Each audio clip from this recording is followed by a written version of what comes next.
wear your headphones and turn off your lights। यह कहानी एक कबाड़े वाली की है जिसका नाम हरिया था। एक दिन की बात है जब सुबह सुबह ही हरिया दूसरे गांव में भंगार का सामान लेने के लिए निकल गया।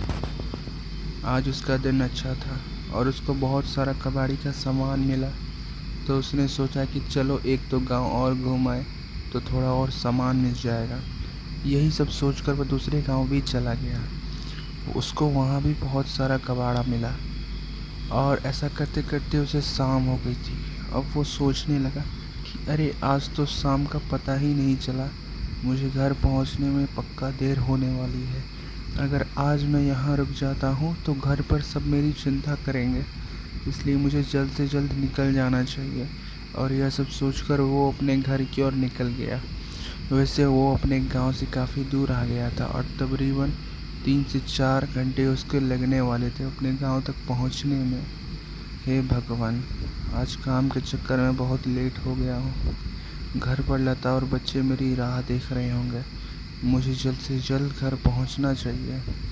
उसके रास्ते बहुत लंबा था, पर अगर वो जंगल वाले रास्ते से जाए तो वो जल्दी पहुंच जाएगा।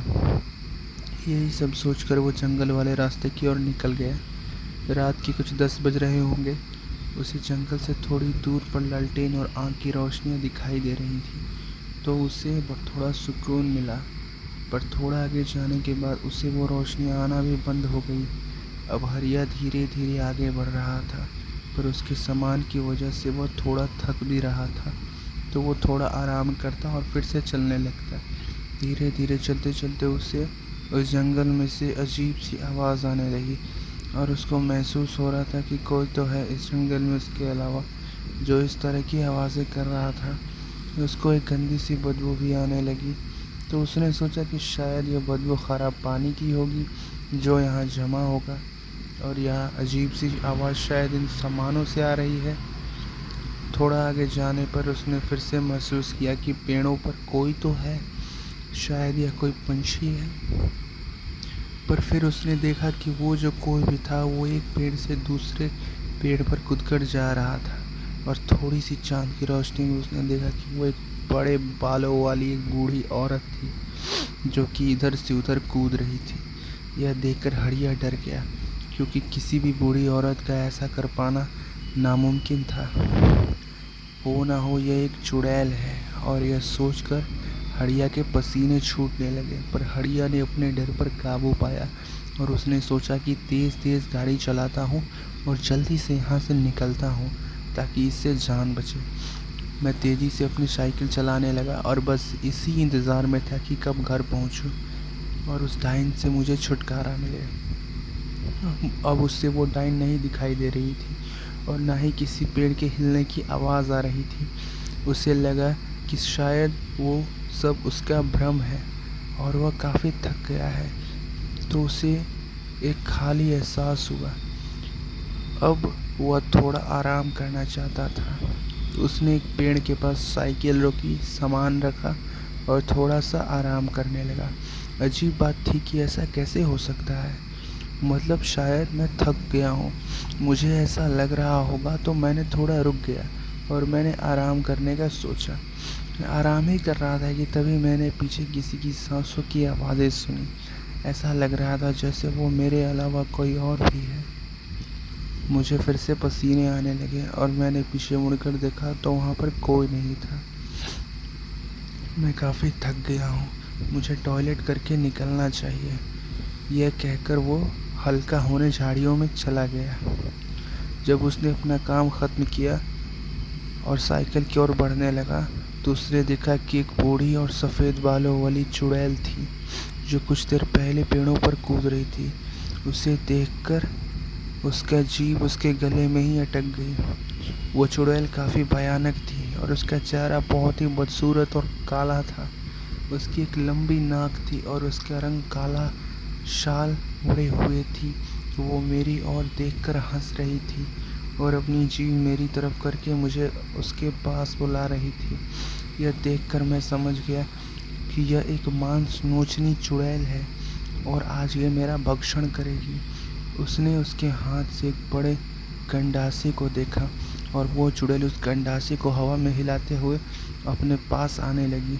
उसके पास आने लगी, बस जब जितनी जान हो सके मुझे भागना होगा, वरना ये चुड़ैल मुझे जिंदा खा जाएगी, ऐसा कबाड़ी वाले ने कहा। और यह सोचकर हड़िया तेज से अपने गांव की ओर भागने लगा और वो चुड़ैल भी उसके पीछे तेजी से भागने लगी। वो चुड़ैल उसके पीछे भागते वक्त बड़े ही भयानक विकराल रूप में लग रही थी, पर हड़िया भी जोर जोर से हनुमान जी का नाम लेते हुए भाग रहा था और बस गांव तक आ ही गया था। तभी चुड़ैल ने कहा, रुको रुको, एक जोर की चीख निकाली और कहा, रुको, मुझे बहुत भूख लगी है। और फिर वो चुड़ैल उसके पीछे भागने लगी। हड़िया भी भागने लगा। उसे सामने एक मंदिर दिखाई दे रहा था। हड़िया ने सोचा, अगर मैं इस मंदिर तक पहुंच गया तो फिर मैं बच जाऊंगा। हड़िया ने अपनी जी जोर लगाकर उस मंदिर तक पहुंचने की कोशिश की, परंतु पहुंच ना सका। उस चुड़ैल ने उसकी टांग पकड़ ली। उस चुड़ैल ने उसे बहुत जोर से पेड़ों की तरफ फेंक दिया। अब हड़िया पेड़ों के बीच गुम चुका था। वह चुड़ैल बड़ी ही तेजी से उसके पीछे भागी, पेड़ों के ऊपर से उसे खोजने लगी। हड़िया एक पेड़ के पीछे छुप गया था, अपने सांसों को दबाए हुए, और कह रहा था, हे प्रभु, मेरी रक्षा करें, मुझे इस मांस खानी चुड़ैल से बचाएं। चुड़ैल उसे बड़े ही बेसब्री से खोज रही थी। हड़िया ने अपनी पूरी जी जोर लगाई। उसने एक पत्थर लिया और दूसरी ओर फेंक दिया। चुड़ैल को लगा हड़िया वहाँ है। चुड़ैल उस पत्थर की दिशा में भागी, पेड़ों से पेड़ों पर। हड़िया ने सोचा, यही मौका है, उसे भागना चाहिए। हड़िया तेजी से भागा और मंदिर के अंदर घुस गया। वह चुड़ैल ने देख लिया कि वो उस मंदिर के अंदर जा चुका है। अब वो चुड़ैल उस मंदिर के अंदर नहीं जा सकती थी। वो बस दूर से उस हड़िया को वहाँ जाते हुए देख रही थी और उसने गुस्से में आकर उस साइकिल के टुकड़े कर दिए और उस सारे सामान को तोड़ कर फेंक दिया। सवेरे हुई, हड़िया की आँख खुली। गांव वाले आए। उन्होंने हड़िया से पूछा। हड़िया ने उसे सारी हकीकत बता दी कि उसके साथ क्या क्या हुआ। गांव वालों ने कहा, अरे हड़िया, पागल हो गया, यह जंगल उस मांस नोचनी का है, तुम्हें किसने कहा था इस जंगल में आने के लिए? हड़िया ने कहा, मुझसे बहुत बड़ी गलती हो गई, भूल हो गई, आगे से ऐसा कभी नहीं करूँगा। आज भी उस जंगल में जो जाता है वो उस मांस नोचनी चुड़ैल का शिकार बनता ही बनता है। ये थी मांस नोचनी चुड़ैल की कहानी।